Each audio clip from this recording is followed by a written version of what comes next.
talk about indestructible. Have you ever just decided to take the Wiimote and don't use that little petty strap that they give you? Don't strap it around your wrist. That thing will fly through the television, through the window, halfway through the dog's skull, and then stop.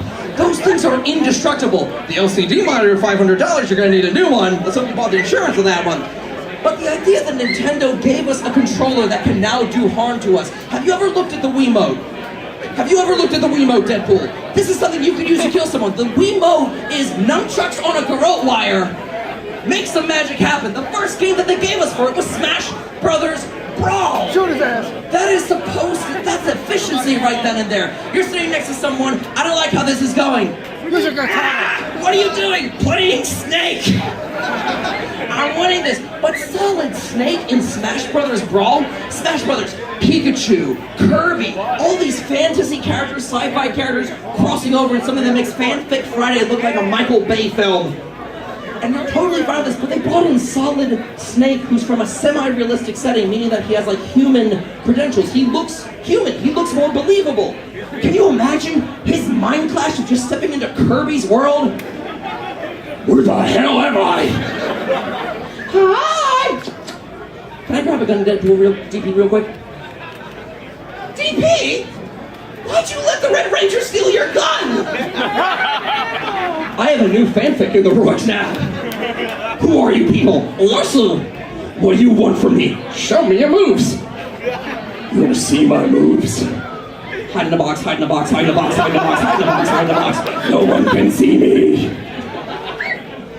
But yeah, I'm a geek-specific stand-up comedian, and the worst part about being a comedian, it's the only job where people will ask for proof. Nobody has ever asked for proof when I tell them I'm a gynecologist. No one has ever been ready to call my bluff. We'd both be pleasantly surprised. But then the geek thing, everybody calls you out on this horrible thing called nerd cred. When did nerds start behaving like the Catholic Church?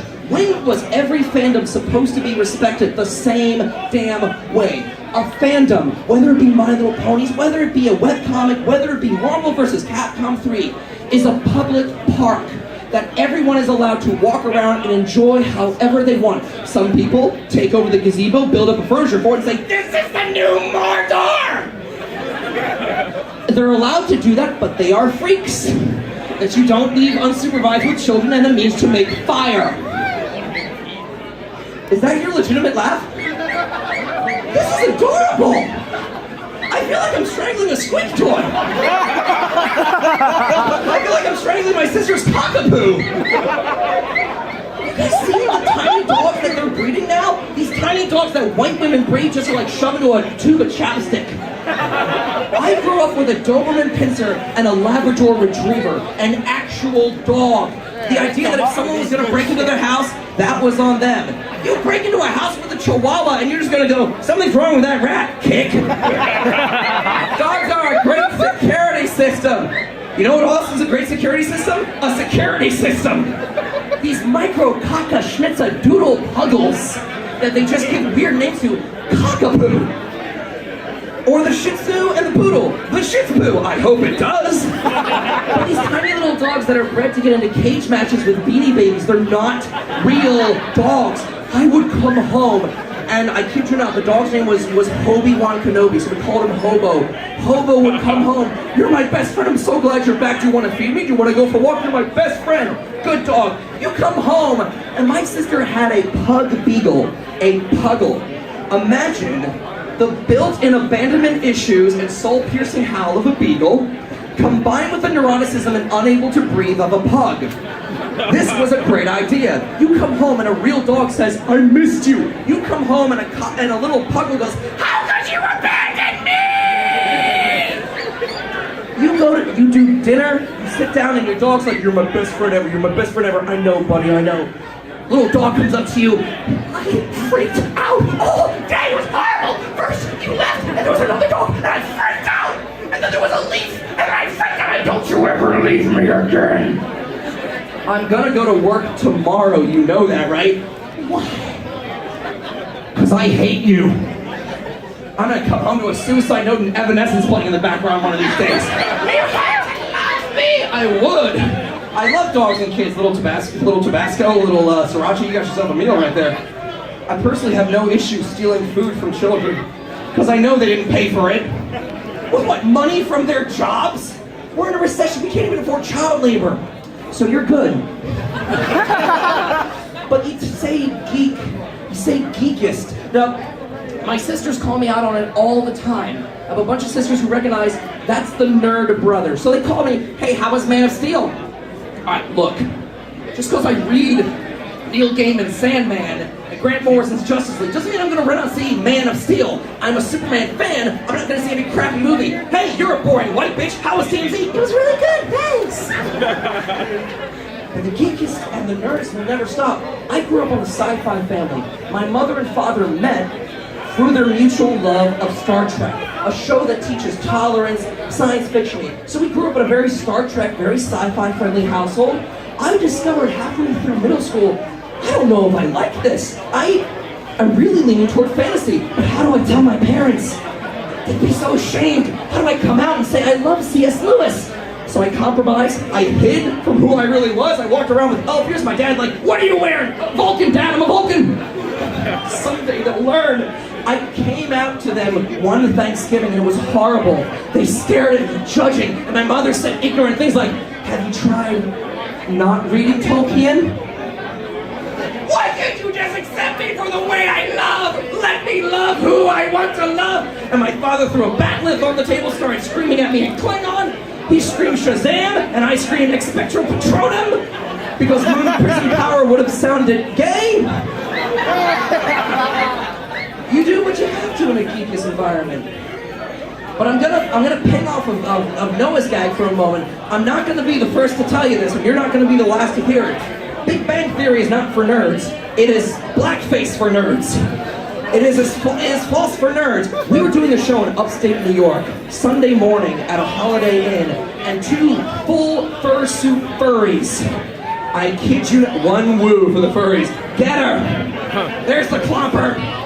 They walk into the buffet. They didn't even wait to get to the con before putting on the full costume. I like the fursuit furries. I like looking at them, but not touching them necessarily.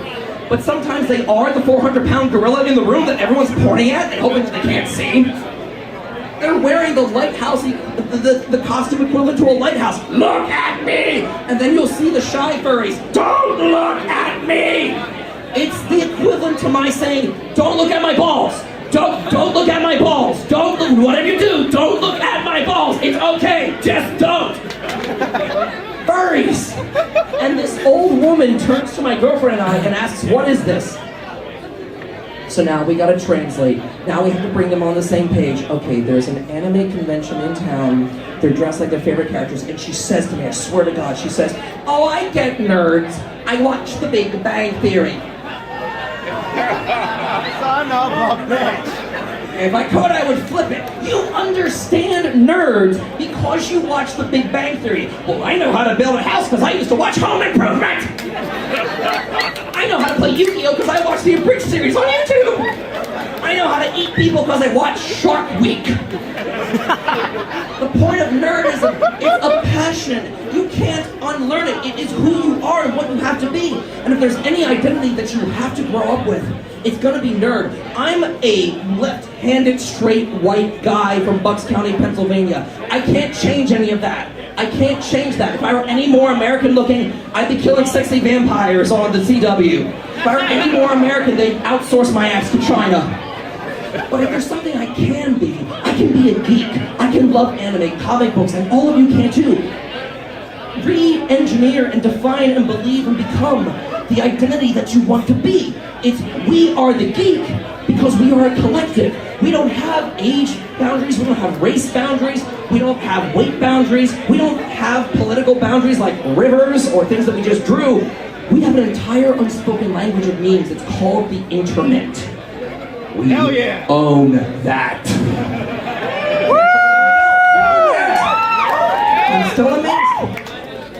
I'm still amazed. I'm so jealous of him. That got dark. I am so amazed at how many people still don't understand that geeks are in control. Your regular poster that's going to be for a movie is now for a video game. But so many people still don't know the basic difference between like a board game Candyland, Scrabble, Monopoly, or as I call it, fine, you win, Grandma, you win, can we just go? And a tabletop RPG.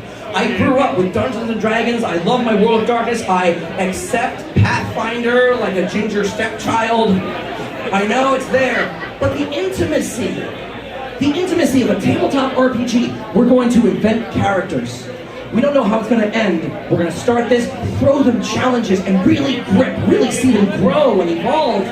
Now, a good dungeon master is going to give their players challenges and rewards. A great dungeon master is going to give you Stockholm Syndrome. You're not going to want to leave. It's going to be Saturday at 3 a.m. You're going to call for a pizza guy. Please! He's kept him in his mom's basement since Thursday. We haven't seen the sun in days. Why haven't you left? He promised me a sword. Like a real? No, it's for my elven barbarian. We had this ridiculous GM back in high school. This is where Bleed can come over. Every boss fight, we fought this guy's stepmom over and over. Like, Dwarvish barbarian, elven druid, Jason's stepmom. We're like, why are you doing this? She was a vampire last time. Why is she now a Hydra? Because you don't know her like I do! Well, that went dark. We're not talking about the one thing that the nerds can actually do to hurt the real world. People will knock on you for thinking that it's weird for wasting your time to get good at a video game versus it's a waste of time to learn a couple of Bible verses. Who knows? The one thing that we can do to actually hurt the normals is called con stink. When we all get together in a sweaty Otakon or in a basement of a massage parlor like we were last time we had J1 Con, I got heckled by a white cat on a yoga ball. I don't know if you've ever had that nightmare before, but it was real. Con stink, some people will say, oh yeah, we've all smelled it inside of a gym bag. No. BO is to con stink what a super soaker is to a shotgun. No one gets out of those. Some people are so smelly, you can follow them throughout the convention. They leave a stink trail. It's like wolf mode on Twilight Princess in the Zelda game. They went over here to the game tournament, then they went over to the Owl panel for some reason. Oh well. Some people, it feels like they bottle their sweat and let it just sit and ferment like a cheap wine. And they reach Anime USA at the end of the year and just enter the rave. Coffee! The whole staff's like, kill him! I'm wheezing over here. Why is it there? Oh Lord, we just got a new puppy finally. Girlfriend and I are in a new apartment. We got a new puppy. I was walking along the streets of Brooklyn. I'm like, free dog, you're coming home with me. The dude holding the leash disagreed. But let's see how far he gets without his precious seeing eye dog. Shut up, I didn't say I didn't pay for the dog. You don't walk up to some old homeless dude bleeding out on the side of the highway and just take his dog. You gotta check it for rabies first. We've been looking to get fish though, and the fish that I want to get, do any of you guys have a beta fish at home? Betas are these beautiful fish that you'll see at PetSmart. Yeah, there you go, man. What color is he? Pink and one? Awesome. Pink and one died? That's not a color. Pink and one died. That's vicious though, and I love it. So these elegant pink or red or blue or green fish with these big, elegant, beautiful, fan-like tails. I learned the hard way though, you can only buy one at a time. You can't put two beta fish together. For some reason, they don't know why they do it. We don't know why they do it. Two betas in the same tank are like two Guidos in the middle of Hoboken, New Jersey. Hi! You have to die now! They murder each other in front of you. They fight to the death and maul each other. And you don't want to pay $5 to watch two fish kill each other in front of you. You want to get like 40 of them together in one bowl. And you call that Highlander the tournament. And the winner fights the cat. So yeah, another reason we're looking into fish. I'm bad with the cat. We got a Roomba recently to help clean up the apartment. I love the Roomba. I love the delusion of the robot being my butler because how long before the roles are reversed? Alright, I grew up watching sci-fi in the 1990s. If you resist the robot uprising, if you resist the robots at all, you will get Terminator, you'll get the Matrix. If you surrender to the robots, you get Google. So when I dump breadcrumbs or I dump cat hair all over the floor, I don't know why I'm carrying around a bag of cat hair and just throwing it. that leads you to believe I'm collecting it from the cat. The Roomba is a little white robot that will come to life, bing, and it will search around the floor, and it'll find crumbs and dirt and cat hair, and just scoop it up. God forbid it ever catch the cat. Or if I were to say, pin the cat to the floor with my knee while the Roomba devours his face, screaming, "This happens every time you wake Daddy up at 5 in the morning, Epic! This will happen every time!" So another reason we're looking to get fish because we're running out of cat. But I'm going to be sitting down playing video games, and the Roomba's basically going to be dry humping my leg because I got chips. They might make it near my face, so it knows I'm giving it tenure. Like when you get the babies that are pregnant. Take your time, it'll make sense in a moment. I just wish I got more bang for my buck with the Roomba, and I found out how. First off, duct tape a bunch of knives to... Don't the best thoughts begin with those two ingredients? Duct tape a bunch of knives around the Roomba. And if anyone breaks into your house or apartment, they're gonna track mud over the carpet. So the Roomba will come to life. It's silent like the deadly Prius. It will slice their Achilles tendon, mop up the blood, because there's a mop feature after all, drag the corpse to the backyard, bury it in a duffel bag, cut up the remains, flush it down the toilet. You're laughing like you've done this before. How many bad exes do you have? Very few, okay. Less than Facebook would indicate. So buries the person, comes back and wipes up the blood. That's called efficiency. There is nothing wrong with the Roomba, but I found one problem in its design. The Roomba has sensors around its side which tell it, that's dirt, that's cat hair, those are crumbs. It has one of those sensors on top of its head. It's a flat disc the size of this chair.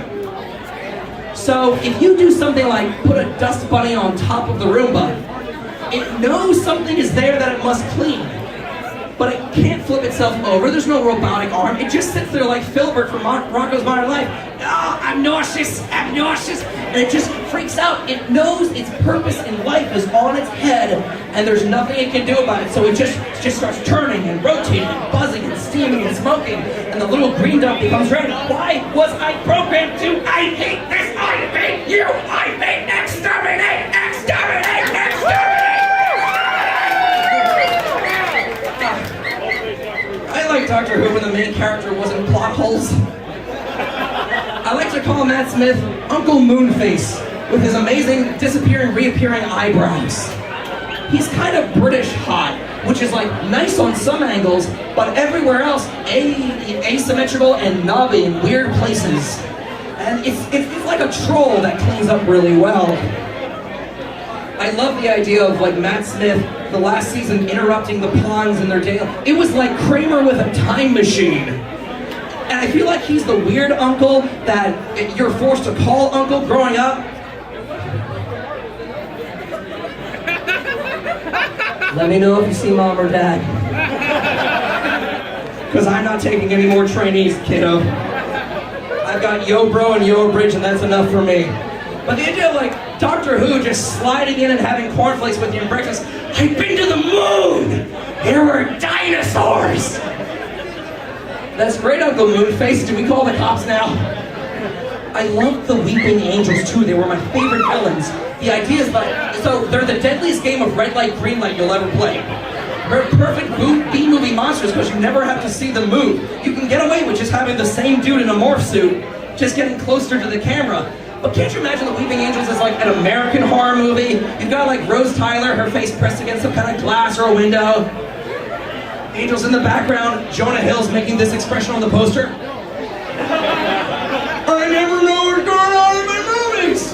Where does my chin go? I don't even know! There's a show that's coming back.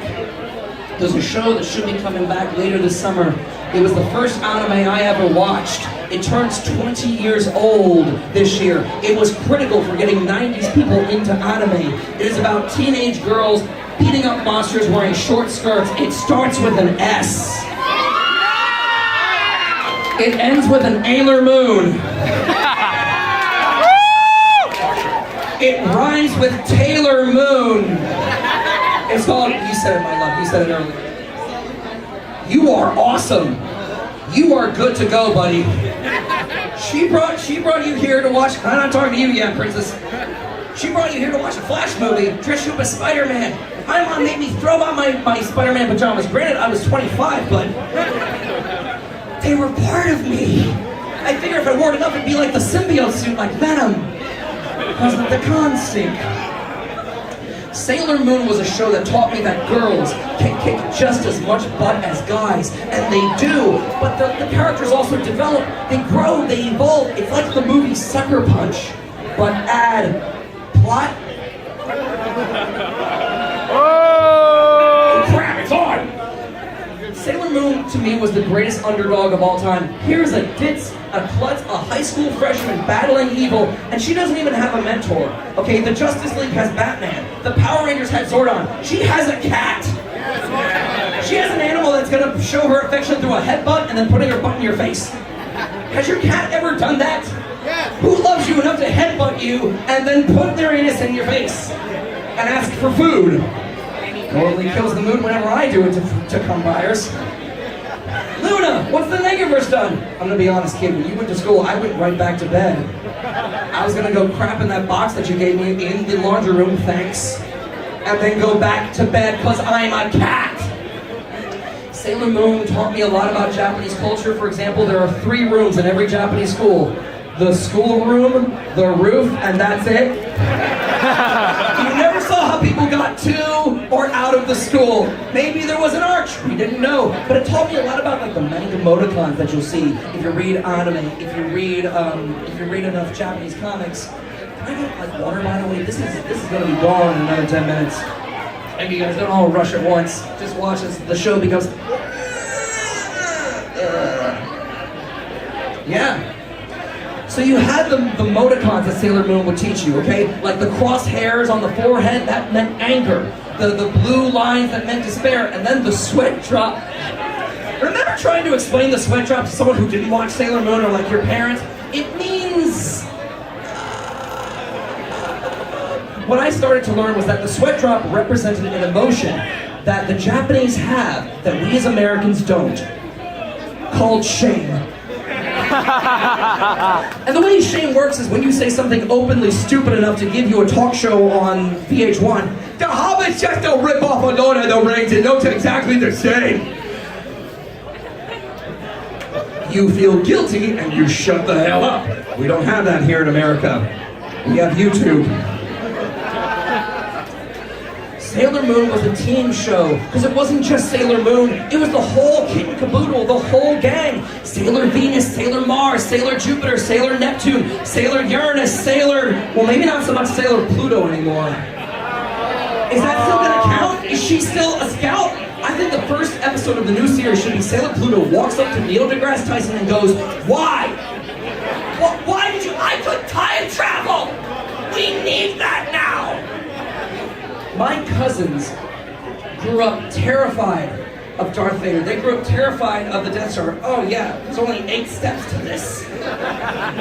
Finally. Next time we're alone in the desert, I'm not bringing you, Noah. Which brings to the question, why are we in the desert? Do I even know? Oh, it does work. Okay. Strawberry flavor! You are the worst warm-up guy ever! Pineapple or nothing! The point was, my cousins grew up terrified of the Death Star, terrified of Darth Vader. I was not scared of the Death Star destroying the Earth, because logical 6-year-old me knew there was no Death Star. The Death Star was not real, because there was no Sailor Scout representing it. This, of course, made 5th grade Earth science so interesting, because by that point it was season 2, and Sailor Chibi Moon came in, who's like Sailor Moon's short dresses in pink daughter from the future, who goes back in time to cockblock her mom when she's 15 years old so she can sleep with her dad. That's part of the plot. I'm not making that up. It's Japan, guys. It's Japan, all right? They just raised the age of consent to 12. Give them some credit. They make Germany look normal. At least they didn't do what South Korea did, which was make StarCraft their national anthem. Their national bird is a hydralisk. We have nothing to fear from North Korea. They thought Gangnam Style was a documentary. This is